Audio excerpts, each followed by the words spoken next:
There is so much potential, and especially when you get it into the consumers, and they need to be aware that it really does matter if you buy certain products from one company or another, depending on how they treat their supply chain. And this is where your vote as a consumer really has an effect. One of the problems you're also highlighting is the data and the data availability.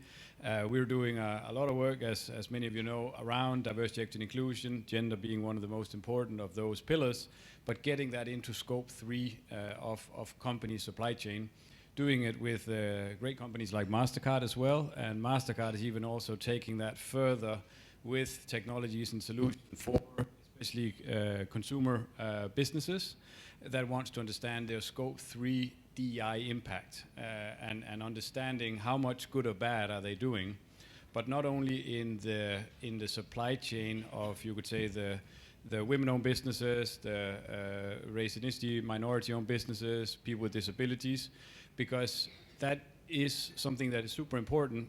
But in most companies, 80% of their spend are with other large companies that never qualifies via the ownership. So where companies have the most purchasing power and where they can really create change, they can't use those certificates. So maybe one example here very quickly on what companies are doing right now in this space. We can have a look at and you then can't see it, but we can talk about it afterwards.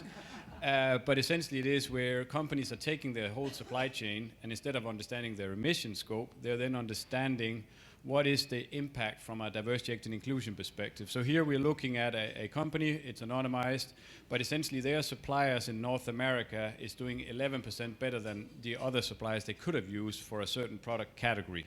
It also looks good in Europe. In Asia, it's still positive. In Oceania, it's positive, but in South America, they're actually using suppliers that they could have chosen other suppliers that are performing much better on diversity, equity, and inclusion. And you can do this either on total, or you can do it on gender or on race, ethnicity.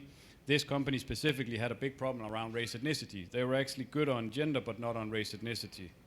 But this is where they then are able to go in and look how much is our positive and negative impact on these different categories, and they can come up with a net impact across, again, total DI or gender or race, ethnicity, and this is really what companies like MasterCard and others are doing, so that you could start seeing supplier by supplier which ones are affecting positively in your supply chain and which ones should you be doing more with, which are the real bad ones that are way below the benchmarks, and how much are you spending with them.